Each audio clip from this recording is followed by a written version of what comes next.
பாருங்க, இந்த அற்புதம் தண்ணீர் திராட்சரசமாய் ஆண்டவர் மாற்றினது ஒரு அற்புதம். Miracle of transformation. 5 அப்போ 2 மீன்கள் 20,000 பேருக்கு மேல போஷிக்கப்பட்டாங்க. மிராக்கிள் ஆஃப் மல்டிபிகேஷன், பெருக பண்ணுகிற அற்புதம். இன்றைக்கும் அது நடக்கிறது. உங்க வீட்டில் நடக்கும், உங்க ஊழியத்தில் நடக்கும். அந்த மாதிரி நெருக்கம் வரும் பொழுது அப்பதான் அந்த அற்புதம் நடக்கும். ஒரு வழியும் இல்லை அப்படின்னு சொல்லும் போதுதான் இயற்கைக்கு மேற்பட்ட அற்புதம் நடக்கும். அதை நீங்க அறிந்து கொள்ள வேண்டும். அதனால நிறைய நீங்க பணத்தை பேங்க்ல வச்சுக்கிட்டு அப்புறம் ஆண்டவர் பெருக பண்ணுன்னா, அதான் தந்திருக்கல பேங்க்ல இருக்குல்ல, அதை வச்சு செலவு பண்ணி கத்த சொல்லுவார். ஒண்ணுமே இல்லாத பட்சத்துல தான் அற்புதம் நடக்கும். அதையும் நம்ம விளங்கி கொள்ள வேண்டும். மேஜிக் காண்பிக்கிற மாதிரிலாம் இயேசு அற்புதம் செய்ய மாட்டார். அவர் மனது உருக்கத்தோட தேவையோடு இருக்கிற மக்களுக்கு தேவையை சந்திப்பதற்கு அவனுடைய விசுவாசத்தின்படி அற்புதம் செய்வார். அதுதான் நீங்க அறிந்து கொள்ள வேண்டும். அடுத்தது, காற்றையும் கடலையும் அதட்டி அமைதல் படுத்தினார். அது ஒரு அற்புதம். Miracle of power over nature இன்றைக்கு ஆண்டவர் செய்கிறார். நமக்காக காற்றையும் கடலை அதட்டி அமைதல் படுத்துகிறார். மழையை கொடுக்கிறார், மழையை நிறுத்துகிறார். இயற்கையில ஒரு புயல் காற்று வறுமை ஜெபித்தா அவனுடைய டைரக்ஷனை திருப்பி விடுகிறார். இதெல்லாம் நம்முடைய ஜெபத்தின் மூலமாய் நடந்திருக்கிறது. ஆண்டவர் இன்றைக்கும் செய்து கொண்டிருக்கிறார். அப்ப இயற்கையின் மேல நம்ம ஜெபிக்கும் போது தேவன் நமக்கு அதிகாரம் கொடுத்து அற்புத மாற்றத்தை உண்டாக்குகிறார். அதை நம்ம விசுவாசிக்கணும். விசுவாசத்தை ஜெபிக்கும் போது ஒரு புயல் தாக்க போதுன்னா நம்ம ஜெபிக்கும் போது சின்சியரா சபைகள் எல்லாம் இணைந்து ஜெபித்தால் ஒன்று அந்த புயலை ஆண்டவர் டைவர்ட் பண்ணிடுவார். நாங்கள் அப்படி சென்னைக்காக குறிப்பா ஜெபித்து சென்னை நோக்கி வந்த அந்த புயல் திருப்பி விடப்பட்டு போன சம்பவங்கள் உண்டு. அது அப்படி இல்லாட்டா புயல் தாக்கினாலும் சேதம் வராதபடிக்கு அதனுடைய வல்லமையை ஆண்டவர் மட்டுப்படுத்தி விடுவார். அப்ப நம்முடைய ஜெபத்துக்கு அந்த வல்லமையை தேவன் தந்திருக்கிறார். விசுவாசித்து நம்ம ஆவில நிரம்பி ஜெபிக்கணும். அதற்கேற்ற விசுவாசத்தை தருகிறவர் ஆவியானவர். இதெல்லாம் அற்புதங்கள். அடுத்த ஒரு காரியம் பார்க்க போகிறோம். பாதிக்கப்பட்ட உறுப்புகள் புதிதாக மாறுவது, உறுப்புகளை புதிதாய் மாற்றுவது, கிரியேட்டிவ் மிராக்கிள், இல்லாத உறுப்பை உருவாக்குவது. நல்ல கவனிங்க, உங்களை கொண்டு ஆண்டவர் செய்ய போகிறார். ஊழியக்காரங்க, பாஸ்டர்மார், போதகர்கள், உங்க மூலமா அந்த அற்புதம் நடக்க போகிறது, உங்க சபையில நடக்க போகிறது, அறிந்து கொள்ளுங்கள். இப்ப நாளைக்கு பாருங்க, ஞாயிற்றுக்கிழமை நமக்கு ஆராதனை. விசுவாசிகள் எல்லாரும் உங்களுடைய சர்ச் ஆராதனைக்கு டைமுக்கு முன்னால சர்ச்சுக்குள்ள இருக்கணும். நான் சொல்றேன் திரும்ப திரும்ப, நீங்க இன்னும் அதுல நிர்விசாரமா இருந்தா கொரோனா முற்றிலும் மாறாம போயிடும். நம்முடைய அர்ப்பணிப்பை வச்சுதான் கொரோனாவை கர்த்தர் மாற்றுவார். நம்ம கிட்ட தான் கிறிஸ்தவங்க வசனத்துக்கு ஒப்பு கொடுத்து சரியா மாறிட்டாலே கொரோனா அழிஞ்சு போயிடும். அதனால என்னையும் சேர்த்து தான் உங்களுக்கு நான் சொல்லுகிறேன். நாங்கள் என்னுடைய சர்ச்சில் 9 மணிக்கு ஆராதனைன்னா ஆரம்பிச்சோம் பண்றதுக்கு முன்னால சர்ச்சுக்குள்ள போயிடணும். ஏன்னா ஆண்டவரை குறித்த ஒரு பயபக்தி நமக்கு இருக்கணும். நிர்விசாரமாக இருக்கக்கூடாது. ஆறான 9 மணிக்குன்னா 9:30 போறது, 10க்கு போறது, அது நிர்விசாரம். தேவனை குறித்த ஒரு உணர்வில்லாத ஒரு கிறிஸ்தவ ஜீவியம் அது இருக்கக்கூடாது. சின்சியரா நாங்க 7 மணிக்கு ட்ரெயின்னா 7:15 போவீங்களா? யோசித்து பாருங்க. ஒரு ட்ரெயினை பிடிக்க டைமுக்கு முன்னால போறீங்க. உங்க பிள்ளைக்கு வீட்டுக்கு முன்னால காலையில 6:45 வேன் வருது, 7:30 வேன் வருதுன்னா 7:45 ரெடி பண்ணிக்கிட்டு இருப்பீங்களா? எவ்வளவு அக்கறை இருக்குது. கொண்டு போய் பிள்ளைய அந்த வேனுக்குள்ள தூங்கிட்டு இருந்த பிள்ளைய முகம் கழுவி ட்ரெஸ் மாத்தி கொண்டு போய் திணிச்சிடுறீங்களா? அவ்வளவு அக்கறையா செயல்படுறீங்கல்ல. சர்ச்சுக்கு வரும்போது மட்டும் சாக்கு போக்கு சொல்றோம். குழந்தை எழும்பல, இந்த பிரச்சனை அந்த பிரச்சனை, சாக்கு போக்கே சொல்லக்கூடாது. ஆண்டவருக்கு முதலிடம் கொடுத்தீங்கன்னா சர்ச்சில் முதல் ஆளா இருப்பீங்க. ஆரம்பிக்கிறதுக்கு முன்னால போயிடணும். நான் ஒரு நிமிஷம் ஆலயத்துக்கு பிந்தி போனா கூட அங்க ஜெபம் ஆரம்பிச்சுட்டா முதல்ல முழங்கால் போட்டு மன்னிப்பு கேட்பேன். ஆண்டவரே என்னை மன்னிச்சிருங்க, நான் பிந்தி வந்துட்டேன் உங்களுடைய ஆராதனைக்கு. இந்த பழக்கத்தை நீங்க உண்டாக்குங்க. நிறைய கிறிஸ்தவங்களுக்கு இந்த உணர்வே கிடையாது. மன்னிப்பு கேட்டு தப்புன்ற உணர்வே இல்லை. சும்மா அப்படியே உட்கார்றது சேர்ல, அப்படியே ஸ்டைலா உட்கார. 10 மணிக்கு 9 மணிக்கு ஆறான்னா 9:30 தேடுறது, உள்ள நுழைகிறது, அப்படி உட்கார்ந்து. நிர்விசாரம் வேண்டாம். செல்போனை வச்சுக்கிட்டு சர்ச்சுக்குள்ள போகாதங்க. ஆஃப் பண்ணி வச்சிருங்க. பைக்குள்ள வச்சு வீட்டில் வச்சிருப்பாங்க. ஏன் ஒரு 2-3 மணி நேரம் செல்போன் இல்லாம இருக்க முடியாதா? ஏஸ் இல்லாம தான் இருக்க முடியாது. செல்போன் இல்லாம இருக்க முடியாதுன்னா சாத்தான் வா தம்பி நரகத்துக்குன்னு கூட்டிட்டு போயிடுவோம். அறிந்து கொள்ளுங்க. நீங்க ஆண்டவருக்காக முதலிடம் கொடுக்கணும். சர்ச்சுக்கு போகும்போது செல்போன்ல ஆஃப் பண்ணி வச்சு வசனத்தை கேட்கணும். ஆராதனை நீங்க செல்போனை அப்படியே சைலண்ட்ல போட்டா கூட நீங்க ஒரு மனமா கர்த்தரை ஆராதிக்க முடியாது. இது மேலே கவனம் போகும். என்ன செய்து பார்க்க சொல்லும். அதுக்கு இடம் கொடுக்காருங்க. நீங்க கர்த்தருக்கு கொடுத்த பயம் சபைக்குள்ள அத்தனை கிறிஸ்தவங்க மனம் திரும்பிட்டாலே கொரோனா போயிருங்க. நான் சொல்றேன் உங்களுக்கு. அதனால தயவு செய்து இதை கவனித்துக் கொள்ளுங்க. ஊழியக்காரன் கூட ஸ்டைலா அந்த செல்போனு தயவு செய்து மன்னித்துக் கொள்ளுங்க. இந்த பிரிண்டட் இந்த பைபிளை வச்சு பிரசங்கம் பண்ண பழகுனா ரொம்ப நல்லது நினைக்கிறேன். செல்போன்லேயே வசனம் இருக்குன்னு அதை வச்சுட்டு பிரசங்கம் பண்ணாதுங்க. தயவு செய்து செல்போனை முன்னால் வச்சுட்டு இதுல பைபிள் இருக்குன்னு வசனத்தை வச்சு பிரசங்கம் பண்ணாதுங்க. ஏன்னா அதுக்குள்ள அந்த செல்போனுக்குள்ள இன்னொரு சச்சை தட்டின ஆபாசமும் உள்ள இருக்குது. ஆனா பிரிண்டிங் அந்த பைபிள் பிரிண்டட் பைபிள்ல எந்த தவறானதும் உள்ள இருக்காது. இது பரிசுத்த வேதாகமம். செல்போன்ல வச்சிருக்கிறது அப்படி சொல்ல முடியாது.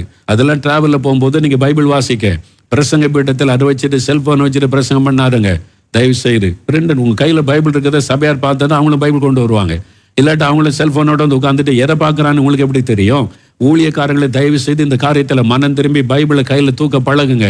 பைபிளில் நோட்ஸ் வச்சு எழுதி படித்து பிரசங்கம் பண்ண பழகுங்க. நல்லது.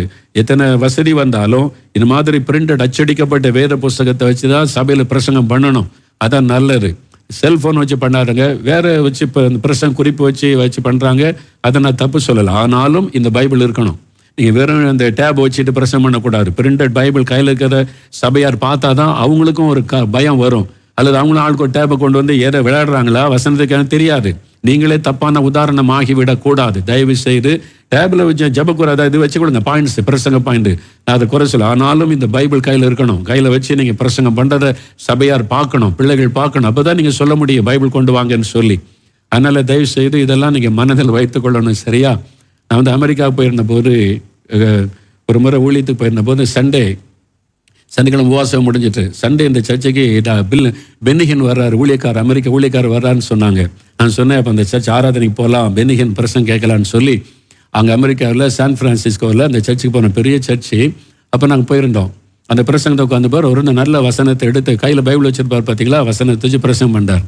திடீர்னு நான் ஒரு 4வது 5வது லைனில் உட்காந்துருக்கிறோம். ஃப்ரண்ட் லைனில் உட்காந்துருக்க ஒருத்தர், ஒரு ஆள் யூனிஃபார்ம் மாதிரி போட்டு உட்காந்துருந்தார்.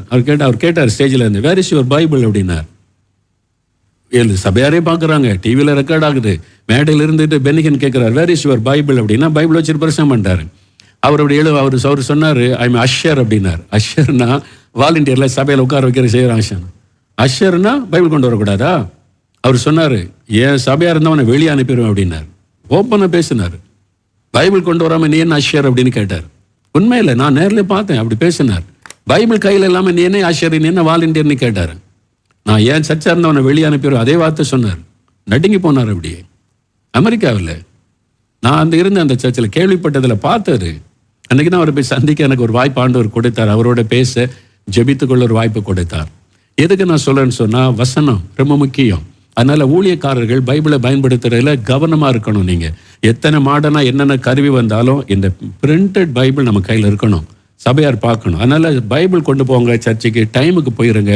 ஃபர்ஸ்ட் வீக்கு உங்களுடைய தசம்பாகத்தை கொண்டு போய் உங்கள் பாஸ்டர்கிட்ட கையில் கொடுத்து பிளஸிங் வாங்கிக்கொள்ளுங்க. அது உங்களுக்கு ஆசீர்வாதம். கர்த்தருக்கு கொடுக்க வேண்டியதை கொடுங்க. தேவ சபையை தாங்க வேண்டியதெல்லாம் தாங்குங்க. எங்களுக்கு ஒரு சர்ச் இருக்குது, சிஎஸ்ஐ சர்ச்சு தான். இப்போ 9 மணிக்கெல்லாம் ஃபுல்லாகிருது. நல்ல ஆராதனை, நல்ல ஜெபம், 1/4 மணி நேரமாவது நாங்கள் ஜெபிக்கிறோம். தேசத்துக்காகலாம் ஜெபிச்சுட்டு தான் அப்புறம் பிரசங்கம். அது மாதிரி உங்கள் சபையிலையும் மாற்றத்தை கொண்டு வாங்க. பாஸ்டர்மார் கர்த்தர் எதிர்பார்க்கிற மாற்றத்தை கொண்டு வாங்க. அப்போ தான் கொரோனாவுக்கு முடிவு வரும். சரியா? சரி, அதனால் இதை கவனத்தில் கொள்ள உங்களை அன்பாய் நான் உங்களை ஞாபகப்படுத்துகிறேன்.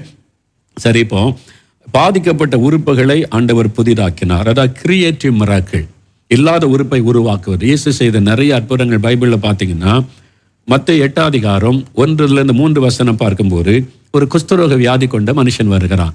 இயேசுவின் நாட்களில் குஷ்டரோகிகளை ஊருக்குள்ள அனுமதிக்க மாட்டாங்க. அது தீட்டான வியாதியாய் கருதப்பட்டது. ஊருக்கு வெளியில் குகைகளில் காடுகளில் தான் கூட்டமாக வசிப்பாங்க. அரசாங்கம் அவங்களுக்கு ஒரு டைமுக்கு ஆகாரத்தை கொடுப்பாங்க, தூரத்தில் வச்சிருவாங்க. இப்போ கொரோனா கண்ட பயப்படம் பாருங்க, அதே மாதிரி தான் தூரத்தில் கொண்டு வச்சிருவாங்க. அவங்க எடுத்து சாப்பிட்டு கொள்ளணும், அவ்வளோதான். அது அந்த மாதிரி பரிதாபமான வாழ்க்கை. அவங்களுடைய சரீரத்தில் குஷ்டரோகிகள் பார்த்தீங்கன்னா, அந்த வியாதி அதிகமாகிட்டுனா விரலெல்லாம் மொட்டையாயிரும். அப்படியே விரலை அரிச்சிரும். அந்த புழு விரல் இருக்காது, அப்படியே விரல் இல்லாமல் மொட்டையாக இருக்கும். இந்த மூக்கு சிலர் அரிச்சிரும், காது இல்லாமல் போயிடும். அவனுடைய காலில் எழுந்த அந்த விரல் இல்லாமல் போயிடும். அந்த உறுப்பு அதை அரிச்சிரும். அப்படி தான் ஒரு குஷ்டரோகி வந்து தூரத்தில் நின்று கதறுகிறான், இயேசுவே உமக்கு சித்தமானால் என்னை சுத்தமாக்க உம்மால் ஆகும். அவன் பக்கத்திலே போக மாட்டாங்க, ஆனால் அவன் தூரத்தில் நிற்கிறான். ஆனால் இயேசு அவன் பக்கத்தில் போய் அவனை தொட்டு சுகமாக்கினான். வசனம் சொல்லுது. எல்லாரும் அருவருப்பா பார்க்கும்போது இயேசு அவனை போய் தொட்டு குணமாக்கினார். என்ன அவனை குணமாக்கி என்ன நடந்தது? அவன் துணியெல்லாம் அவுத்துட்டு பார்த்தா 10 விரல் நல்லா வந்துட்டு, இல்லாத அரிக்கப்பட்ட விரல் உண்டாகிவிட்டது. அதான் கிரியேட்டிவ் மிராக்கிள். இல்லாத பாதிக்கப்பட்ட உறுப்பு புதுசாக வந்துட்டு, விரல் வந்துட்டு, காது வந்துட்டு, மூக்கெல்லாம் நல்ல நார்மலாக மாறிவிட்டது. வியாதி வந்து அடையாளமே இல்லை. அது வந்து கிரியேட்டிவ் மிராக்கிள். பார், அற்புத சுகம். இப்படிலாம் நடக்குமாங்க. சில ஆண்டுகளுக்கு முன்னால் நாகர்கோயிலில் டதி ஸ்கூல் மைதானத்தில் ஒரு கூட்டம் நடைபெற்றது. என் ஊழியத்தின் ஆரம்பம் 80களின் ஆரம்பம்னு வைங்க, அந்த 80கள் காலத்தில். அப்போ அந்த கடைசி நாள் கூட்டம், மக்கள் திரளாக வந்திருக்கிறாங்க. கடைசி ஜெப நேரத்தில் ஆவியானவர் ஜனங்களுடைய சுகத்துக்காக ஜெபிக்க சொல்லி நடத்தும் போது திடீர்னு பரிசுத்த ஆவியானவர் சொல்லுகிறார், இந்த கூட்டத்துக்கு பின்னால ஒரு சகோதரன் நின்று கொண்டிருக்கிறான். அவனுடைய ஒரு கால் சூம்பி போன கால், ஒரு காலை விட அடுத்த கால் சுருங்கி சூம்பி விட்டது. இனிமேல் நடக்க முடியாம ஆயிரமோன்னு அவன் பயந்து கலங்குகிறான். என்னை நோக்கி அவன் கூப்பிடுகிறான். அவன் ஜெபம் கேட்கப்பட்டது, நான் அவனை குணமாக்குகிறேன், அது சொல் என்று ஆவியானவர் சொன்னார். ஆவியானவர் சொன்ன உடனே நான் இந்த வார்த்தை சொல்றேன். கூட்டத்துக்கு பின்னால நிக்கிறீங்க. ஒரு கால் சூம்பி இருக்கிறது, ஒரு காலை விட ஒரு கால் சூம்பி சுருங்கி கொண்டே வருகிறது. நீங்க நடக்க முடியாம ஆயிரமோன்னு பயந்து கொண்டு இருக்கிறீங்க. உங்களுடைய ஜெபம் கேட்கப்பட்டாரு. இப்ப இயேசு உங்களுடைய காலத்தோட குணமாக்குகிறார் சொல்லி ஜெபம், அந்த மற்ற எல்லாம் ஜெபம்லாம் முடிஞ்சிட்டு அடுத்த நாள் நான் ஊருக்கு வந்துட்டேன். 2 நாள் கழிச்சு 4 மாவட்டத்தில் எங்கள் ஆஃபீஸ்க்கு ஒரு குடும்பம் வந்திருக்கிறாங்க, கணவன் மனைவி பிள்ளைகள். அவங்க யார் என்னன்னு கேட்டால், நாகர்கோவில் மீட்டிங்கில் ஒரு அற்புதம் நடந்ததாம், அதை சொல்றதுக்காக வந்திருக்கிறாங்க. நான் அவங்களை கூப்பிட்டு பேசினேன். இந்த சகோதரர் மனைவி பிள்ளைகளோடு வந்திருந்தார். என்ன பிரதர்னு கேட்டேன். அவர் சொன்னார், இந்த ஞாயிற்றுக்கிழமை கடைசி நாள் கூட்டம் நாகர்கோயிலில் நீங்கள் சொன்னீங்களே சூம்பி போன காலையுடைய ஒரு சகோதரனை இயேசு தொட்டு குணமாக்குகிறான்னு சொல்லி. ஆமாம், ஞாபகம் இருக்குது, நான் தான் அதுன்னு சொன்னார். அப்படியா, என்ன நடந்ததுன்னு கேட்டேன். அவர் சொன்னார், ஒரு விபத்தில், ஒரு ஆக்சிடென்ட்டில் என்னுடைய காலில் இருக்கிற நரம்பு துண்டிக்கப்பட்டு விட்டார். இந்த நரம்பு துண்டிக்கப்பட்டதுனால அவங்க அதை ஆப்ரேஷன் பண்ணி சேர்க்க முடியல, அந்த நரம்பு துண்டிக்கப்பட்டு விட்டது. இது 80களில் நடந்த ஒரு விஷயம். அந்த நரம்பை சேர்க்க முடியல, அதனால இப்போ பொண்ணு ஆறிட்டு அவ்வளோதான், அதனால கொஞ்சம் பாதிப்பு இருக்குன்னு சொன்னாங்க. ஆனால் இப்போ நாள் ஆக ஆக என் கால் சுருங்கி கொண்டே வருகிறது, சும்பி போன காலாகிறது. ஏன்னா அந்த இடத்துல ரத்த ஓட்டம் இல்லாமல். நான் டாக்டர்கிட்ட போனால் அவ்வளோதான், ஒன்றும் செய்ய முடியாதுன்னு சொல்லிட்டாங்க, நரம்பு துண்டிக்கப்பட்டு விட்டது, ஒன்றும் செய்ய முடியாதுன்னு. அதனால் உண்மையிலே நான் நடக்க முடியாமல் படுக்கையில் ஆயிரோன்னு பயந்து கொண்டே ஜெபம் பண்ணேன். அது அப்படியே ஆவியானவர் சொல்லி, நீங்கள் சொன்னீங்க இயேசு இப்போ தொடுகிறார்னு. அப்போ என்னை பற்றி தானே கர்த்தர் சொல்கிறேன், நான் பின்னால் இருந்தேன், நீங்கள் மேடையிலேருந்து சொல்கிறீங்க. அவர் சொன்னார், ஆச்சரியமான விஷயம் என்னென்னா, நீங்கள் சொன்ன உடனே என்னை பற்றி தானே கர்த்தர் வெளிப்படுத்துகிறார் அப்படின்னு சொன்னபோது ஒரு வல்லமை இறங்கிட்டு, நான் என் பேண்டை தூக்கி என் காலை பார்த்தேன். என் பேண்டை தூக்கிட்டு அந்த கீழ் பகுதியில், பாதத்துக்கு மேல் பகுதியில் தான் சூம்பி இருந்தார். அதை பார்க்கிறேன், என் கண் முன்னால் சூம்பி இருந்த கால் பெரிய காலாய் மாறினார். எக்ஸைட்மெண்டோட அவர் சொன்னார், நான் கண் பார்க்க என் கால், இப்படி இருந்த கால் பெரிய காலாய் மாறினார். Creative miracle. ஆண்டவர் அந்த புது காலாய் உருவாக்கி விட்டார். அது ஒரு அற்புதம். ஏசு அன்றைக்கு செய்த அற்புதம் இன்றைக்கு ஆண்டவர் செய்கிறார். இப்போ சமீபத்தில் ஒரு திறப்பின் வாசல் ஜெபத்தில் சாட்சி சொல்ல ஒரு வாலிப மகளை கூட்டிக் கொண்டு தாயார் வந்திருந்தாங்க. கூடன்குளத்திலிருந்து ஒரு தாயார் தன்னுடைய மகளை அழைத்து கொண்டு வந்திருந்தாங்க. அவளுக்கு 15 வயது ஆகிறது. அவளுடைய இடது காலில் 4 இன்ச்சு கட்டையா இருக்குமா, இவ்வளோ கட்டையா இருக்கும். ஒரு காலை விட ஒரு கால் கட்டை, இடது கால் கட்டை, வலது காலை விட ஷார்ட் 4 inches அப்படி இருக்கும். அதனால அப்படியே ஊந்தி தான் நடப்பாள். அப்போ ஒரு பக்கம் சரிந்த நடப்பாள். டாக்டர் சொல்லிட்டாங்க, இது பிறவிலேயே ஒரு காலை விட ஒரு கால் குட்டையா இருக்கிறது, ஒன்றும் செய்ய முடியாது. அதனால நீங்க செருப்பு அடுத்த காலை போல அவளுக்கு 4 இன்ச்சு உயரமான செருப்பு செஞ்சு கொடுங்க, அதை வச்சு அவள் பேலன்ஸ் பண்ணி நடக்க முடியும்னு சொல்லி 15 வயசு வரைக்கும் அப்படிதான், பிறந்ததிலிருந்தே இந்த குறைபாடு. அதனால அப்படி உப்பு குத்தி உயர்த்தி தான் சாதாரண நடப்பாளன்னு அந்த செருப்பு போட்டு இவ்வளோ உயரத்துக்கு ஸ்பெஷல் செருப்பை தயாரித்து போட்டு தான் அந்த மகள் வந்திருக்கா. 15 வயசு.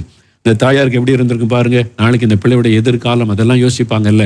ஆனால் நம்ம ஜெபிக்கலாம் வாங்க நிகழ்ச்சியை பார்த்து கொண்டு இருக்கும்போது, நீங்கள் ஜெபிங்க இயேசு அற்புதம் செய்வார்னு சொன்னபோது அந்த தாயாருக்குள்ள ஒரு விசுவாசம், என் பிள்ளை பிறவியிலிருந்தே 4 இன்ச்சு கால் குட்டையா இருக்குது, இயேசுவால் அற்புதம் செய்ய முடியுமேன்னு சொல்லி மககிட்ட சொல்லி 2 பேரும் ஜெபிச்சிருக்கிறாங்க. இயேசுவே இந்த கட்டையான காலு சரியா அடுத்த காலை போல அது நீளமா மாறணும், இயேசுவே அற்புதம் செய்யுங்கன்னு ஜெபிச்சிருக்கிறாங்க. ராத்திரி ஜெபிச்சிருக்கிறாங்க. காலையில் அந்த மகள் தூங்கி எழும்பி பார்த்தா 2 காலும் சரி சமமா இருக்கிறது. எவ்வளவு ஆச்சரியம் இல்ல? மிராக்கிள். இது சாதாரண ஹீலிங் அல்ல, இட்ஸ் எ மிராக்கிள். அவங்க காமிச்சாங்க, அந்த மகளை கூட்டிகிட்டு வந்து 4 இன்ச்சு. அவங்க சொல்றாங்க, அவள் இப்படிதான் அவன் நடப்பா, இந்த மாதிரி செருப்பு வச்சிருந்தோம், எங்களுக்கு ஆச்சரியம். அடுத்த நாள் காலையில என் பிள்ளை நடக்க ஆரம்பிச்சா 2 காலும் ஒரே மாதிரி, ஒரே அளவு. அப்ப என்ன அர்த்தம்? கட்டையான கால் 4 இன்ச்சு வளர்ந்து விட்டாரு. It is a miracle. இது ஒரு அற்புதம். இன்றைக்கும் ஆண்டவர் செய்கிறார். அன்றைக்கு மாத்திரம் இல்ல, வேதாகமத்தின் தேவன் இயேசு இன்றைக்கும் உயிரோடு இருக்கிறார். இன்றைக்கு உங்களுக்கு செய்வார். இன்றைக்கு உங்க வாழ்க்கையில் அப்படி ஏதாவது உறுப்பு பாதிக்கப்பட்டு விட்டதா இல்லைன்னு நினைக்கிறீங்களா? ஆண்டவர் கிரியேட் பண்ணுவார். உருவாக்கும் அற்புதம் இது. இந்த மாதிரி அற்புதம் உங்க சபையில செய்வார், உங்களை கொண்டு செய்வார். நீங்க தைரியமா மற்றவங்களுக்கு ஜெபிக்கும் போது ஆண்டவர் அப்படி நிறைய குழந்தைகளுக்கு நடந்திருக்கிறது. நிறைய சாட்சிகளை நான் கேள்விப்பட்டிருக்கேன், பார்த்திருக்கிறேன். அது மாதிரி குழந்தை கால் வளைஞ்சிருக்குது, கட்டையா இருக்குன்னு டாக்டர் சொல்லிட்டாங்க. ஆனா ஜெபிச்ச பிறகு 2 காலம் ஒரே காலம் மாறின குழந்தைகளை நான் பார்த்திருக்கிறேன். இன்றைக்கு இயேசு அற்புதம் செய்கிறார். உங்களை கொண்டு செய்வார், உங்க வீட்டுல செய்வார், நீங்க மற்றவங்களுக்கு ஜெபிக்கும் போது செய்வார். விசுவாசிங்க. இதெல்லாம் ஒரு அற்புதம் பாருங்க. அடுத்தது அந்த கிரியேட்டிவ் மிராக்கிள் என்னொன்னு, பிறவி குருடன் சுகம் பெற்ற அனுபவம்.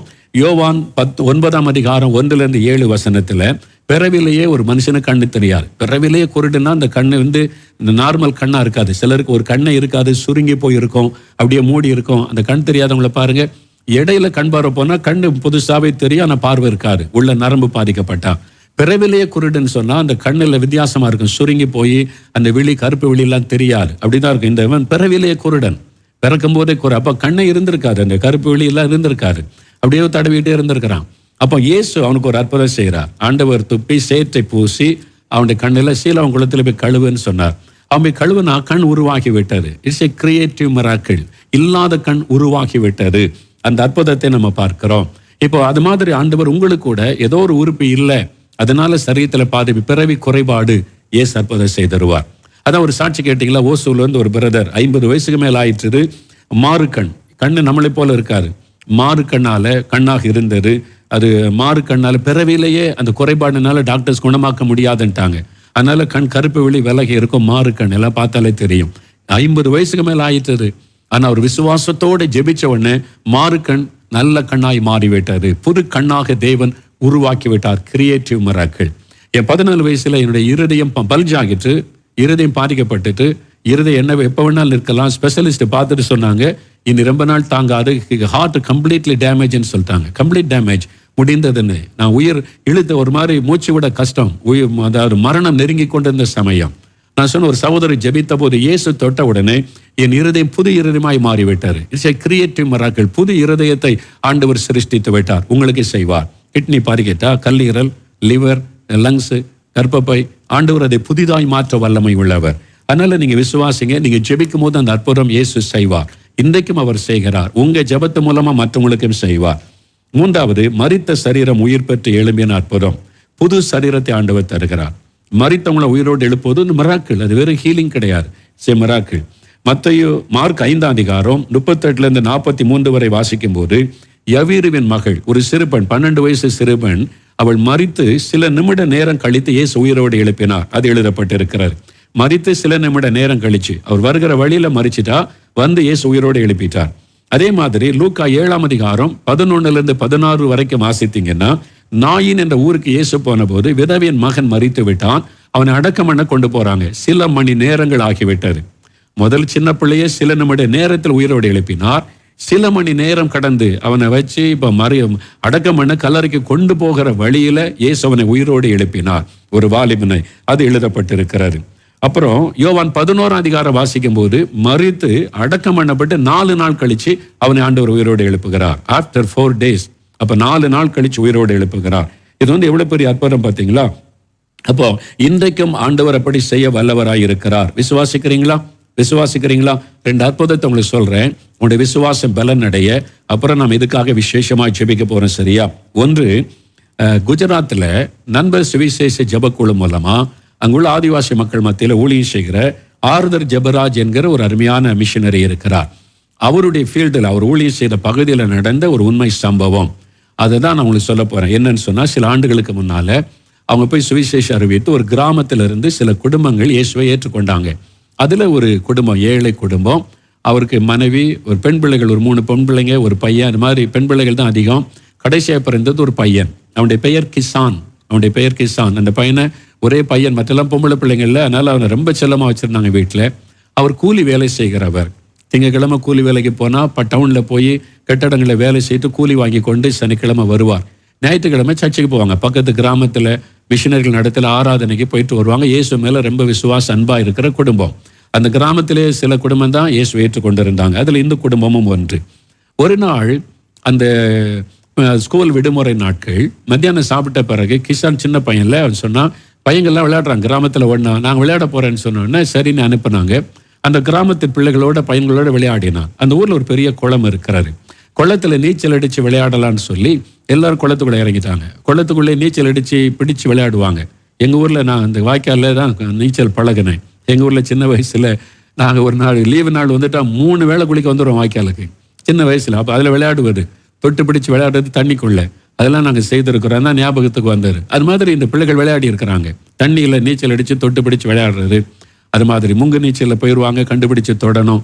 இதெல்லாம் எங்க ஊர்லயே நாங்க விளையாடி இருக்கிறோம். அதனால எனக்கு ஞாபகம் இருந்தது. அந்த மாதிரி அந்த தம்பி எல்லாம் விளையாடி இருக்கிறாங்க. கொஞ்ச நேரம் பார்த்த பிறகு கிசானை காணவில்லை. எல்லாரும் தண்ணிக்குள்ள எழுப்பி நிற்கிறாங்க, கிசானை காணும். ஒருவேளை அவன் ஒளிஞ்சிருப்பான்னு பார்க்குறாங்க 5 நிமிஷம் 10 நிமிஷம் ஆச்சு, கிசானை காணும். அப்போ கிசானை என்ன ஆச்சு, தண்ணிக்குள்ளே மூழ்கனா வெளியே வரல, ஏதோ ஆபத்து நீ கொண்டு வந்து இவங்க தேடி தேடி பார்த்தாங்க, வரல. உடனே ஊருக்குள்ள சில பிள்ளைகள் ஓடி பெரியவங்களெல்லாம் கூட்டிகிட்டு வந்தாங்க, கிசானை காணும், நாங்கள் எல்லாம் விளையாடி கொண்டு இருந்தோம், தண்ணிக்குள்ளே மூழ்கணும் வரலன்னு சொல்லி. உடனே வாலிபர்கள் உள்ள நுழைஞ்சு தண்ணிக்குள்ளே தேடினாங்க. பல நிமிஷ நேரத்துக்கு பிறகுதான் அவனை சகதிக்குள்ளே போய் சொருகிட்டான். அவன் மூழ்கி போகும்போது சகதிக்குள்ளே போய் சிக்கினதுனால வெளியே வர முடியல, மூச்சு திணறி இறந்துட்டான். அப்போ இறந்த பிறகு பல நிமிஷ நேரத்துக்கு அப்புறம் தான் கண்டுபிடிச்சு வெளியே எடுத்தா அவன் மரித்து போயிருந்தான். அந்த தாயும் பிள்ளைகளும் அழுதாங்க. ஒரே பையன், செல்லமா வளர்த்த பையன் இறந்துட்டானேன்னு சொல்லி. கணவர் வேலைக்கு போயிருக்கிறாரு, பிள்ளை மேல ரொம்ப அன்பா இருப்பாரு, என்ன சொல்றதுன்னு கலக்கம். இந்த பையனை கொண்டு குளிப்பாட்டி அவனை வீட்டில் கொண்டு அந்த படுக்கையில கடத்தி இருந்தாங்க. அப்போ சில பேர் டவுனுக்கு அவங்க அப்பாவுக்கு சொல்லி அனுப்புனாங்க, அவரை கூட்டிட்டு வாங்க, அவர் வந்தாதான் அடக்கம் பண்ணணும், மகனை பார்க்க விரும்புவாரேன்னு சொல்லி. அவங்க போனால் அவர் எங்கே வேலை பார்க்குறான்னு தெரியல, தேடி தேடி பார்த்து ராத்திரி வரைக்கும் அவரை கண்டுபிடிக்க முடியலை. அதுக்குள்ளே இருட்டி விட்டது. கிராமத்தின் மக்கள், சின்ன கிராமம், அதில் ஒரு இன்டீரியரான கிராமம், கொஞ்சம் மக்கள் எல்லாம் பக்கத்து வீட்டாரெலாம் இருந்தாங்க. ராத்திரி 9 மணி வரைக்கும் துக்கத்தோடு இருந்துட்டு, சரி அவங்க நாளைக்கு தான் அடக்கம், எங்கள் அப்பா வந்துருட்டோன்னு சொல்லனால அவங்கவுங்க வீடுகளுக்கு போயிட்டாங்க. எல்லாரும் இருக்கும்போது அவங்க அழுதுகிட்டே இருந்தாங்க. தாய் பிள்ளைகள்லாம் கதறி கொண்டு அழுது கொண்டு இருந்தாங்க. இப்போ எல்லாரும் அவங்கவுங்க வீட்டுக்கு போயிட்டாங்க. இந்த குடும்பத்தார், அந்த தாயும் அந்த பெண் பிள்ளைகளும் தான் இருக்கிறாங்க. அந்த தனிமையான நேரத்துல தான் அந்த தாய்க்குள்ள ஒரு உணர்வு வருது. இயேசு கிறிஸ்து மரித்து 4 நாள் கழிச்சு லாசரு என்கிற வாலிபனை உயிரோடு எழுப்பினார் அப்படின்னு பைபிள்ல இருக்கிற நம்ம பிரசங்கம் கேட்டோமே, அந்த மிஷினரிகள் சொல்லி இருக்கிறாங்களே. அப்ப இயேசு மரித்தோரையும் எழுப்புகிற தேவன் பைபிள்ல சொல்லி இருந்தா இன்றைக்கும் அவர் செய்வாரே, அவர் இன்றைக்கு மாறாதவர் தானே. அப்போ அந்த தாய்க்குள்ள ஒரு விசுவாசம் எழும்புகிறார். அவங்க கேட்ட வசனம், அந்த பிரசங்கத்தை நினைவுக்கு ஒரு ஆவியானவர் தூண்டுகிறார். அப்போ உடனே தன் மகள்கிட்ட சொன்னாங்க, லாசரு என்கிற வாலிபனை செத்து போய் 4 நாள் கழிச்சு இயேசு உயிரோடு எழுப்பினார்ல, ஏன் நம்ம கிசானை இயேசு உயிரோடு எழுப்பக்கூடாது, அவரால் முடியும், நம்ம ஜெபம் பண்ணலான்னு சொல்லி உடனே அவங்க மிஷினரியை கூட்டிட்டு வாங்க, ஊழியக்காரரை கூட்டிட்டு வாங்க சொல்லலை. அவங்க இப்போ யாருக்கும் தெரியாது, அடுத்த நாள் தான் மிஷினரிகள் அடக்காரதை நீங்கள் வர போகிறாங்க. இப்போ அந்த தாயும் பிள்ளைகளும் தான் இருக்கிறாங்க. அவங்க முழங்கால் போட்டாங்க, பிணத்தை சுற்றில முழங்கால் போட்டு இந்த தாய் அந்த பிள்ளைகளால் சேர்ந்து ஒரே ஜபம் தான், லாசருவை உயிரோடு எழுப்பினீங்களே, எங்க கிசானை உயிரோடு எழுப்புங்க. இயேசுவே, லாசருவை உயிரோடு எழுப்பினீங்களே, எங்க கிசானை உயிரோடு எழுப்புங்க. ஒரே வார்த்தை தான் ஜபம். தொடர்ந்து ஜெபிக்கிறாங்க, பிள்ளைகள் ஜெபிக்கிறாங்க, தாய் ஜெபிக்கிறாங்க. நாங்க விசுவாசிக்கிறோம், எங்க கிசானமால உயிரோடு எழுப்ப முடியும், லாசருவை எழுப்புனீங்களே, எழுப்புங்க ஆண்டவரேன்னு சொல்லி விசுவாசத்தோட ஜெபிக்கிறாங்க. பாத்தீங்களா, டிஸ்ட்ரக்ஷன் இல்லை. மற்றவங்களாம் இருந்த வேடிக்கை பார்த்துருப்பாங்க, ஏதாவது சொல்லியிருப்பாங்க. அதான் அந்த விசுவாசத்துக்கு ரொம்ப முக்கியம். அந்த ஒரு மனம் டிஸ்டர்பன்ஸ் இல்லாம ஜெபிப்பாரு. அதுக்கு பிறகுதான் அவங்களுக்குள்ள இந்த விசுவாசமே வருகிறாரு பாருங்க. ஜெபிக்கிறாங்க. 1 மணி நேரம் ஆச்சு, ஜெபத்தை விடல, ஒன்னும் நடக்கலான ஜெபத்தை விடல, தொடர்ந்து ஜெபிக்கிறாங்க. ஆண்டவரே, இயேசுவை உம்மால முடியும், எங்க கிசானை நீங்க எழுப்பணும், இயேசுவை நாமத்தில் எழுப்பணும், லாசருவை எழுப்பணும், இயேசு உயிரோட எழுப்பணும், ஜெபிக்கிறாங்க. அப்படி பல நிமிட நேர ஜெபம் விடாம ஜெபிச்சாங்க.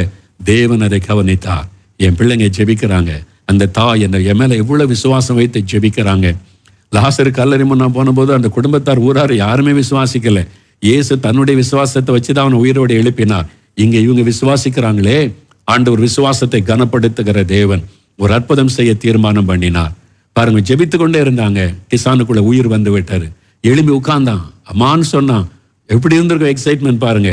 உண்மையா நடந்தது. நான் அந்த தாயாரை பார்த்தேன், அவங்கள நான் பார்த்துருக்கிறேன், அதனால தான் தைரியமா உங்களுக்கு சொல்லுகிறேன். பாருங்க, அவன் எழும்பி உட்கார்ந்தான். அவன் பார்த்தான், அவன் சொன்னான், அம்மா பசிக்கிறமான்னு சொன்னான். ராத்திரி ஆண்டவர் பாருங்க, 12 வயசு பிள்ளை உயிரோடு எழுப்பினோன்னு சாப்பிடுவதற்கு ஏதாவது கொடுங்கன்னு சொல்றார். பைபிள் இருக்குல்ல, அவனுக்கு பசி என்ன, சாயங்காலம் மத்தியானம் சாப்பிட்டாரு, இப்போ விளையாடும் போது இறந்துட்டான், இப்போ உயிர் பெற்றுட்டான். அவனுக்கு ராத்திரி ரொட்டி சுட்டு கொடுத்தாங்க. காலையில அடக்காராதனைக்கு ஊராரெல்லாம் திரண்டு வந்தா இவன் உயிரோடு நிக்கிறான். எப்படி இருக்கும் யோசித்து பாருங்க. கிசான் உயிரோடு இருக்கிறான், நம்ம சாயங்காலம் செத்து போனோம், ராத்திரி 9 மணி வரைக்கும் பிணமா தானே இருந்தான், எப்படி வந்தான் இவன் உயிரோட? அப்போ அவங்க சொன்னாங்க, எங்க இயேசு உயிரோடு எழுப்பிட்டார். நாங்கள் பைபிள் ஒரு சம்பவம் இருக்குது, இதை வச்சு நாங்கள் ஜெபம் பண்ணோம், இயேசு உயிரோடு எழுப்பிட்டார் எங்க கிசான்னு சொல்லி. அந்த ஊர்ல திரளான மக்கள் ரட்சிக்கப்பட்டாங்க. ஒரு சிலரை தவிர எல்லாரும் இப்படி ஒரு கடவுளா, செத்தவங்களை உயிரோடு எழுப்புகிற கடவுளா இந்த ரட்சிக்கப்பட்டு விட்டார்கள். எனக்கு அன்பானவர்களே, நாங்கள் போயிருந்தேன் ஒரு மீட்டிங்க்கு. அந்த பிரதர் ஆறுதர் செல்வன் அழைச்சி அங்கே போயிருந்த போது அந்த குடும்பத்தை நான் பார்க்கணும்னு சொன்னேன். அந்த தாயாருடைய விசுவாசம் எனக்கு கவர்ந்து அந்த பெற்றோரை பார்க்கணும்னு அந்த தாயாரை கூட்டிகிட்டு வந்தாங்க. ஒரு ஏழை தாயார், படிப்பறிவில்லாத ஒரு தாயார். ஆனா அவங்களுக்குள்ள எவ்வளவு பெரிய விசுவாசம், நான் ஆச்சரியப்பட்டு போனேன். எவ்வளவு பெரிய விசுவாசம் அந்த தாய்க்குள்ள இருந்திருக்குது. இயேசு பற்றி இப்பதான் கேள்விப்பட்டு ரட்சிக்கப்பட்டிருக்காங்க. முதல் கிறிஸ்தவங்க, புது கிறிஸ்தவங்க தான். இயேசு மேல எவ்வளவு பெரிய விசுவாசம் பார்த்தீங்களா? அவனை பார்க்கணும், கிசானை, இயேசு உயிரோடு எழுப்பின தம்பியை பார்க்கணும்னு. அவன் ஹாஸ்டல்ல படிக்கிறான், நாங்கள் இல்லை கூட்டிட்டு வாங்க, நான் பார்க்கணும். அடுத்த நாள் ஒரு ஜீப் அனுப்பி அவனை கூட்டு வந்தாங்க. அவனை பார்த்தேன். 4 மணிக்கு வந்தான். நம்ம திறப்பின் வாசல் ஜெபத்தில் வந்து அவங்க சாட்சி சொன்னாங்க. இப்பவும் உயிரோடு இருக்கிறான் பாருங்க. எவ்வளவு பெரிய ஆச்சரியம். செத்து பல மணி நேரம் கழித்து இயேசு உயிரோடு எழுப்பினார். குஜராத்தில் நடந்த சம்பவம் இது. அது இன்னும் நிறைய சம்பவம் நடங்க. வட இந்தியாவில் நிறைய பேர் வந்து அது அங்காங்கே நிறைய நடந்திருக்கு. மால்டோ மக்கள் மத்தியில் பாம்பு கடித்து இறந்து பல மணி நேரம் கழிச்சு அடக்கம் பண்ண போற நேரத்தில் ஆண்டவர் உயிரோடு எழுப்பி இருக்கிறார். வட இந்தியாவில் இப்படி நிறைய அற்புதங்கள் நடந்திருக்கிறதை அங்கே போகும்போது நான் அறிந்தேன். ஏன்னு சொன்னா, இப்போ நமக்கு மத தீவிரவாதிகள் இருக்கிறாங்க. அற்புதம் நடந்தா கூட இந்த ஆண்டவரை நம்புறதில்லை. அவங்களுக்கு மத வைராக்கியம், ஜாதி வைராக்கியம். அதனால் இப்படிப்பட்ட ஆட்களையும் கொல்லுவதற்கு ரெடியா இருக்கிறான். அன்னைக்கு லாசருவை கொலை பண்ண யோசித்தாங்க அன்னைக்குள்ள மத தீவிரவாதிகள். இந்த வேத பார்க்க பரிசேரலாம், லாசர் உயிரோடு எழுப்பிட்டான், இயேசு மகிமைப்படுறாரு, அவனையும் கொன்னுருவான்லாம் நினைச்சாங்களாம். இன்னைக்கு அப்படிப்பட்ட ஆட்கள் இந்தியாவில் இருக்காங்க, இந்த மாதிரி மத தீவிரவாதிகள். அதனால தான் நிறைய அற்புதங்களை சொல்லாம இந்த கிராமங்கள் இடம் சொல்லாம சொல்ல காரணம். உங்களுக்கு சந்தேகம் இருந்தா வந்து, ஏன்னா அவன் 4 மணிக்கு வந்து சாட்சி சொன்னாங்க, அவனை நான் பார்த்திருக்கிறேன். அப்ப இன்றைக்கு இயேசு அப்படி மரித்தோரை உயிரோடு எழுப்புகிறார். இன்னும் எழுப்புதல் காலத்துல தமிழ்நாட்டில் நடக்கும், உங்க மூலமா நடக்கும், நீங்க ஜெபிப்பீங்க, நடக்கும், உங்களை கொண்டு ஆண்டவர் செய்வார். அதுக்கு தான் ஆண்டவர் இதெல்லாம் உங்களுடைய விசுவாசத்தை பலப்படுத்துகிறார். இந்த மாதிரி அற்புதங்களை கர்த்தர் எழுப்புதல் காலத்துல செய்வார், விசுவாசிங்க. இன்னொரு அற்புதத்தை நான் சொல்லிட்டு நம்ம இன்னைக்கு ஜெபிக்க போறோம். மீதி நாளைக்கு இன்னும் 2 தான் இருக்குது, நாளைக்கு அதை பார்க்க போறோம். சரியா? இன்றைக்கு இந்தோனேஷியா தேசத்துல எழுப்புதல் வந்தது. நான் சொல்லியிருக்கிறேன், 1965 ஒரு எழுப்புதல் ஆரம்பித்து இந்தோனேஷியா முழுவதும் பெரிய மாற்றம். 5 பெரிய தீவுகள் இருக்கிறது, 3000க்கு அதிகமான தீவுகள். அதுல சீமோர் என்கிற தீவு, அந்த தீவுல அங்குள்ள மக்கள் பாருங்க ரட்சிக்கப்பட்டு ஒரு கூட்டம் அங்குள்ள வந்து எழும்பி சுவிசேஷக்குள்ள ஜெபம் பண்ணுவாங்க, சுவிசேஷம் அறிவிப்பாங்க. அங்கே சிறு பிள்ளைகளும் ஜெபிக்க எழும்பி சிறு பிள்ளைகள் போய் பிரசங்கம் பண்ணி நிறைய அற்புதங்கள், நிறைய மிராக்கிள்ஸ் நடந்திருக்கிறது. சிறு பிள்ளைகள் மூலமாய் உண்டான அற்புதங்கள், எழுப்புதல். அதுல முடிஞ்ச நாளை தினம் கொஞ்சம் நான் சொல்லி சிறு பிள்ளைகளுக்கு ஆட்சேபிக்கிறேன். இப்போ ஒரு கிராமத்துல ஒரு பிரபலமான மனிதர் இறந்துட்டார், கிறிஸ்தவர். அவர் இறந்த உடனே பக்கத்து தீவில் இருந்த இந்த கிறிஸ்தவங்க ஜெபிக்கிற ஜெபக்குழு இருக்குல்ல, அவங்க மூலமா தான் அவங்க ரட்சிக்கப்பட்டாங்க. அவங்களுக்கு செய்தி அனுப்புனாங்க. அவங்க வந்து ஜெபிப்பாங்க, சுவிசேஷம் அறிவிப்பாங்க. கிராமமா போய் ஒரு டீம், ஒரு குரூப் அப்படியே போய், அப்போ அவங்களுக்கு அந்த ஜெபக்குழுவினருக்கு செய்தி அனுப்பினாங்க. இது மாதிரி இறந்துட்டாங்க, நீங்க வந்து வேத வசனத்தை பிரசங்கம் பண்ணி நீங்க வந்து ஒரு அடக்கம், நல்லபடியா ஒரு அடக்க ஆராதனை செய்யணும்னு சொன்ன உடனே இந்த டீம் எல்லாம் போனாங்க. 2 நாள் ஆக்கிவிட்டு போய் சேரும்போது 2வது நாள், ஏன்னா அங்கேருந்து செய்தி அனுப்பி இந்த தீவுதிலிருந்து பிரயாணப்பட்டு போய் இவங்க டீமா போகும்போது ஊரெல்லாம் மக்கள்லாம் கூடி இருக்கிறாங்க. அந்த அப்புறம் அங்கே வந்து இந்த மாதிரி பாதுகாக்கிற வசதியெல்லாம் கிடையாது. சரீரம் அள்ளிக்கு நாட்டம் எடுக்கிறாரு. 2 நாள் ஆகி போச்சுல்ல, இப்போ இருக்கிற வசதியெல்லாம் இங்கே நம்ம ஊரில் மாதிரி அங்கே கிடையாது. அதனால அது நழுகி நாட்டம் எடுக்கிறது, அப்படியே துர்நாற்றம் வீசுகிறது. சீக்கிரம் அடக்கம் பண்ணணும் அப்படின்னு சொல்றாங்க. அப்போ இந்த குழுவினர் வந்தாங்க. அவங்களுக்கு பக்கத்தில் போறதுக்கே ஒரு மாதிரி இருக்காரு. அந்த மாதிரி மரித்த அந்த பிண வாடை அப்படியே அழுகி நாட்டம் எடுக்கிறாரு. அப்போ சீக்கிரமா ஜெபம் பண்ணி அடக்கம் பண்ணிடலாம், ஒரு பிரசங்கம் பண்ணி அப்படின்னு சொல்லி இங்கே போய் நிற்கும் போது திடீர்னு அந்த குழுவில் இருந்தவங்களுக்குள்ள ஆவியானவர் இறங்கி பேசுகிறார். இல்லை, நீங்க ஜெபம் பண்ணுங்க, நான் அவனை உயிரோடு எழுப்புவேன்றாரு. அப்போ ஒருத்தர் சொல்றாங்க, ஆவியானவர் தெளிவா சொல்றாரு, இவனை உயிரோடு எழுப்புவேன்னு சொல்றாரு, நீங்க ஜெபம் பண்ணுங்க அப்படின்னு சொல்றாருன்னு இவங்களுக்கு பயம். செத்து 2 நாள் ஆகி போச்சு. செத்து 1 மணி நேரம் 2 மணி நேரம் ஆனா கூட பரவாயில்ல, சரீரம் அழுகி நாட்டம் எடுக்குது, அவன் எப்படி உயிரோடு எழுப்புவான்? இல்ல, லாசருவை 4 நாள் கழிச்சு ஆண்டவர் எழுப்பினா, அது இயேசு. நம்ம அப்படி செய்ய முடியுமா? அதே இயேசு தானே நம்ம கூட இருக்காரு, அதே இயேசு தானே நம்மளை பயன்படுத்துறாரு. நம்ம விசுவாசிப்போன்னு சொன்னா எல்லாருக்கும் ஒரு மனம் வரமாட்டேங்குது. சில சந்தேகமா சொல்றாங்க, நம்ம ஜெபிச்சு எழும்பலன்னா ரொம்ப அது அசிங்கமாயிருமே. இல்ல, ஆண்டவர் தெளிவா பேசுறார். நம்மளா ஜெபிக்கலையே, ஆவியானவர் ஜெபிக்க சொல்றாரு. நீங்க ஜெபம் பண்ணுங்க, நான் உயிரோடு எழுப்புவேன்னு சொல்றாருல அப்படின்னு. சரி, அப்ப நம்ம என்ன செய்யணும்? நம்ம வந்து ஆண்டவர் சொல்ற, சுத்தி நின்று பாட்டு பாடுங்க, என்னை துதித்து பாடுங்க, ஜபத்தோட பாடுங்க, என் வல்லமை வெளிப்படுன்னு சொல்றாரு. ஓகே, அதை செய்வோம். நம்ம செய்து பார்ப்போம். அவங்க சொன்னாங்க, அந்த சுத்தில நின்னாங்க, அந்த ஜபக்குழு நின்று நல்லா பாட்டு பாடுறாங்க. ஒரு பாட்டு பாடிட்டாங்க, ஒன்றும் நடக்கலை. 2வது பாட்டு பாடிட்டாங்க, ஒன்றும் நடக்கலை. 3வது பாட்டு பாடிட்டாங்க, நடக்கலை. ஒரு ஆள்லாம் பார்க்குறாங்க, என்னையாது 3 பாட்டு பாடிட்டோம், ஆண்டவர் துதித்து பாட சொன்னார், துதித்து பாட ஒன்றும் நடக்கலை, பேசாத அடக்காரன் பண்ணிடலாமான்றாங்க. அடுத்த சொல்லி, இல்லை, ஆண்டவர் சொல்லி இருக்கிறாரு, தெளிவா பேசி இருக்கிறாரு, அதனால நம்ம ஆண்டவர் கட்டாயம் எழுப்புவார். சரி, விசுவாசத்துல வரவழைத்து கொண்டு, சரி ஆண்டவரே, நாங்க உங்களுடைய வார்த்தை கீழ்ப்படுகிறோம், விசுவாசிக்கிறோம்னு 4வது பாட்டு, 5வது பாட்டு, 6வது பாட்டு, 7 பாட்டு பாடிட்டாங்க. ஒரு மாற்றமும் தெரியல. இல்ல ஆண்டவர் சொல்லி தான் கட்டாயம் செய்வாரு. நம்ம விசுவாசத்தோட பாடு 8வது பாட்டு பாடுறாங்க. 8வது பாட்டு நல்லா கைத்தட்டி துதித்து பாடுறாங்க. அவ்வளவுதான், வல்லமை இறங்கினது. மரித்து போனவன் எழும்பி உட்கார்ந்து பேசுகிறான். ஊரே பார்க்கிறது, ஆயிரக்கணக்கான மக்கள். செத்து போனவன் எழும்பி உட்கார்ந்து பார்க்கிறான். அப்படியே எப்படி இருந்திருக்கும் பாருங்க. இந்தோனேஷியாவில் அந்த தீவுல நடந்த ஒரு சம்பவம் இது பாருங்க.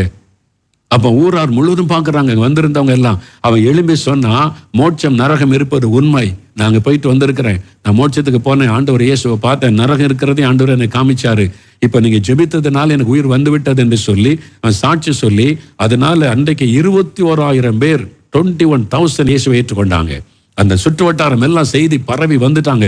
2 நாள் செத்து போன ஆள் உயிரோடு எழுப்பிட்டானா, இயேசு உயிரோடு எழுப்பிட்டாரான்னு சொல்லி அந்த அற்புதத்தின் மூலம் 21,000 பேர் ரட்சிக்கப்பட்டு இயேசு ஒன்றை சேர்க்கப்பட்டு இருக்கிறாங்க. இதே மாதிரி இந்தியாவில் பல இடத்துல நடக்குது, தமிழ்நாட்டில் நடக்க போகிறது. உங்களை கொண்டு ஆண்டவர் செய்ய போகிறார். விசுவாசத்தோடு நீங்க ஜெபிக்கும் போது அதுல விசுவாச வரம் செயல்படும். அப்ப அற்புதங்களை செய்கிற சக்தி வெளிப்படும், சுகமளிக்கிற வரம் செயல்படும். பாருங்க, முதல்ல அவங்களுக்குள்ள விசுவாசம் ஆண்டவர் உண்டாக்குகிறார். அப்ப விசுவாச வரம் செயல்பட ஆரம்பிச்ச உடனே ஒரு அற்புதம், போன உயிர் திரும்ப வருகிறாரு. 3வது குணமளிக்கிற வரம், ஹீலிங் கிஃப்ட். அவனுடைய சரீரம் அழுகி போன சரீரத்தில் ஹீலிங் உண்டாகுது, சுகம் உண்டாகி பூரண சரீரமாகிறது. இந்த 3 வரங்கள் அதுல கிரியை செய்து பாருங்க. நீங்க நல்லா கவனிச்சாதான் அதெல்லாம் விளங்கும். பாருங்க, அவங்க விசுவாச வரம் எழும்புகிறது. ஆண்டவர் பேசிட்டார், கர்த்தருடைய வார்த்தை கிடைச்சதுனால இவங்க மாம்சத்துல விசுவாசிக்கிறோன்னு சொல்லல, கர்த்தருடைய வார்த்தை கிடைச்ச உடனே ஜெபிக்கிறாங்க. ஜெபிச்ச உடனே போன உயிர் திரும்ப வருகிறாரு, அது மிராக்கிள். 3வது அழுகி போன சரீரம் புது சரீரமா மாறுது, ஹீலிங். 3ம் செயல்படுகிறது பாருங்க. நீங்க ஜெபிக்கும் போது நடக்கும். குட்டி பிள்ளைங்க நீங்க ஜெபிக்கும் போது இயேசு செய்வார். சரியா, நீங்க விசுவாசிக்கணும். சப்பானிகளை நடக்க வைப்பார், குருடர்களுக்கு பார்வை கொடுப்பார், இல்லாத உறுப்பை உருவாக்குவார். நீங்களும் விசுவாசத்தோட இயேசுவை என்னை கொண்டு இப்படி அற்புதம் செய்யுங்க நீ ஜெபிக்கணும் விரும்புறீங்களா? உங்களை ஆண்டவர் பயன்படுத்த விரும்புறீங்களா? மீதி உள்ளது நாளைக்கு இன்னும் 2-3 தான் காரியங்கள் இருக்கிறது.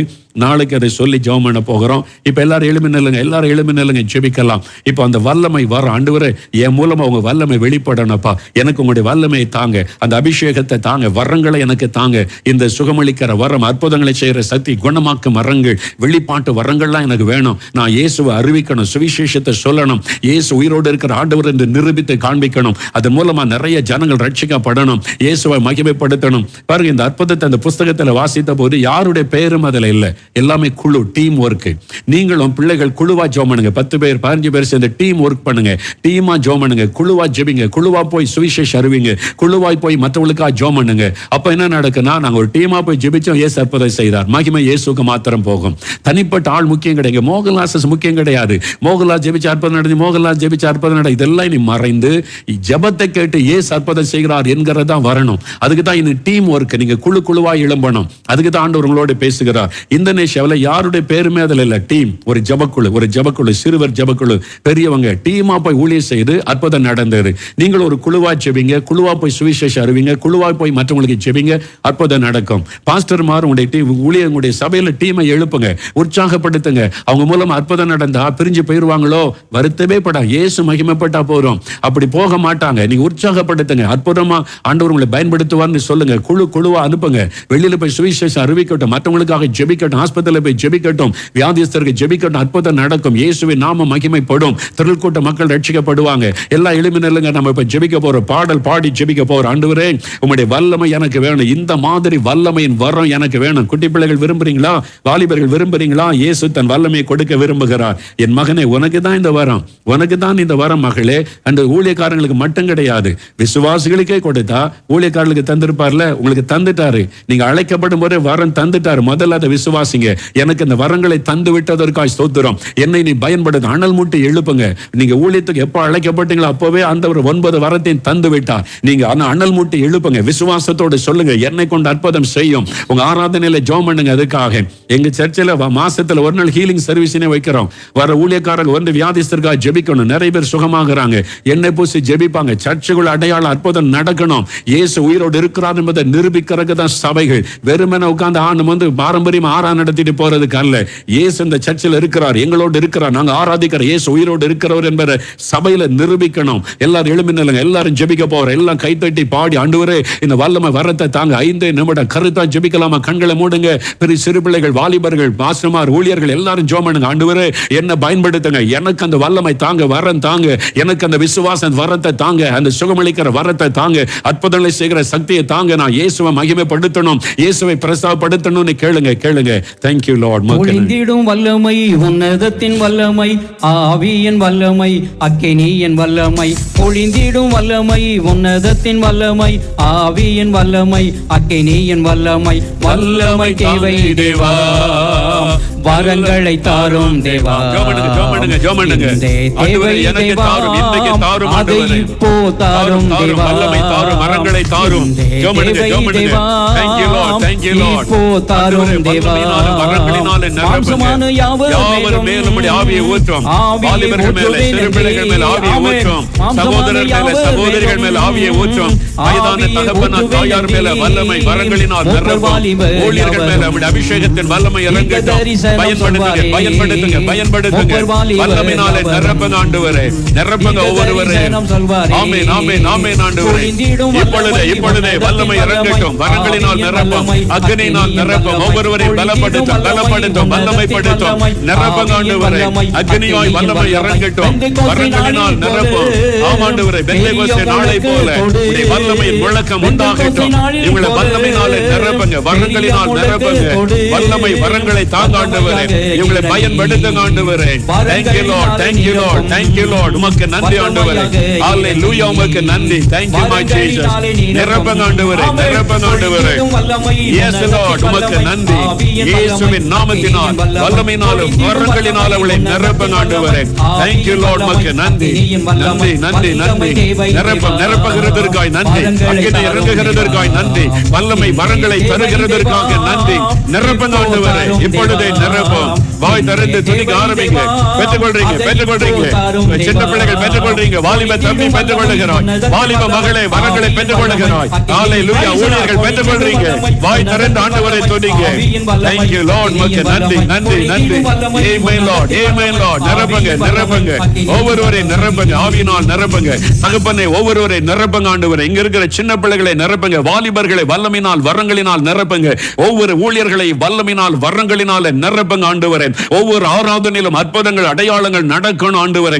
அற்புதமான காரியங்கள் நடக்கணும், உம்முடைய வல்லமை வெளிப்படணும். சபையிலே, ஆராதனையிலே, ஜெபக்கூட்டங்களிலே, உம்முடைய பிள்ளைகள் சுவிசேஷம் அறிவிக்கிற இடங்களிலே அசுத்த ஆவிகள் ஓடணும், சப்பானிகள் நடக்கணும், மரித்தோரும் இயேசுவின் நாமத்தில் உயிரோடு எழுப்பப்பட வேண்டும். அப்படிப்பட்ட அற்புதங்களின் வரங்களை உம்முடைய பிள்ளைகளுக்கு தாரும், வல்லமையின் வரங்களை தாரும். இப்பொழுது நிரப்பும் ஆவியானுடைய அக்னி நிரப்பட்ட சிறு பிள்ளைகள், வாலிபர்கள், பெரியவர்கள், ஊழியர்கள், ஊழியக்காரிகள் ஒவ்வொருவரை நிரப்புங்க ஆண்டவரை, நிரப்புங்க. ஆவியானவர் நிரப்பிக் கொண்டிருக்கிறார். இப்ப வாய் திறந்து ஆண்டவரை துதிங்க, வாய் திறந்து துதிங்க. இயேசுவே உமக்கு ஸ்தோத்திரம், என்னை நிரப்புகிறதற்காய் ஸ்தோத்திரம், உம்முடைய வல்லமை வரங்களினால் என்னை அபிஷேகம் பண்ணுகிறதற்காய் ஸ்தோத்திரம்னு சொல்லுங்க. ஊழியக்காரர்கள் சொல்லுங்க, வாய் திறந்து துதிங்க. பெற்றுக்கொள்றீங்க. அக்னியாய் வல்லமை இறங்குகிறது, ஆண்டவருடைய அக்னி உங்களை நிரப்புகிறது, வல்லமை வரங்களினால் கர்த்தர் உங்களை நிரப்பிக் கொண்டிருக்கிறார். இனிமேல் நீங்கள் கையை நீட்டும் பொழுது சுகம், விடுதலை, அற்புதம் நடக்க போகிறது. இயேசுவின் நாமத்தை சொல்லி ஜெபிக்கும் போது ஆண்டவர் மரித்தோரையும் எழுப்பும்படியாய் தேவ வல்லமை வெளிப்பட போகிறது. ஜோமனுங்க, ஸ்தோத்திரம் பண்ணுங்க. ஆண்டவரே, நான் பெற்றுக்கொள்கிறேன், இந்த வரத்தை பெற்றுக்கொள்கிறேன், எனக்கு தருகிறீர், என்னை நிரப்புகிறீர் என்று ஆண்டவரை ஸ்தோத்திரம் பண்ணுங்க. என் கையை பயன்படுத்துங்க ஆண்டவரே சொல்லுங்க, என் உதட்டை பயன்படுத்துங்க ஆண்டவரே. இயேசுவின் நாமத்தினாலே நான் சொல்லும் பொழுது, கரத்தை வைக்கும் பொழுது இயேசுவின் நாம மகிமைக்கு அந்த அற்புதம் நடக்கட்டும். தகப்பனை நிரப்புகிறதற்காய் நன்றி, ஒவ்வொருவரை பலப்படுத்துகிறதற்காய், வரங்களினால் வல்லமையினால் அபிஷேகம் பண்ணுகிறதற்காய் ஸ்தோத்திரம். இயேசுவின் நாம மகிமைப்படும்படியாய், சுவிசேஷத்தின் வல்லமை ஜனங்களுக்குள்ளே வெளிப்படும்படியாய் ஆண்டவரே நீர் ஒவ்வொருவரையும் பயன்படுத்தும். நாளைக்கு ஆராதனையிலே உம்முடைய வல்லமை வெளிப்படணும் ஆண்டவரே. அசுத்த ஆவிகள் அலறி ஓடணும், வியாதியஸ்தர் சுகம் அடையணும். ஒவ்வொருவரையும் வரங்களினால் நிரப்பி எல்லா போதகர்களை, பாஸ்டர்மார்களை, ஆண்டவரே பிஷப்மார்களை அக்னியாய் பயன்படுத்த நாங்கள் ஜெபிக்கிறோம். உம்முடைய கரமாயோட கரங்களை பயன்படுத்தும் ஆண்டவரே. உம்முடைய நாவாயோட நாவை பயன்படுத்தும். பலத்த அற்புத அடையாளங்கள் இயேசுவின் நாமத்தில் நடப்பதாக, வேதாகமத்தின் நாட்கள் திரும்புவதாக, எங்கள் மத்தியில் அவைகள் நடப்பதாக செய்யும் ஆண்டவரே. கர்த்தரப்படி செய்கிறதற்காய் ஸ்தோத்திரம், நிரப்பி விட்டதற்காய் ஸ்தோத்திரம், பயன்படுத்த போகிறதற்காய் ஸ்தோத்திரம் என்று உம்மை துதிக்கிறோம். இயேசுவே உமக்கு நன்றி.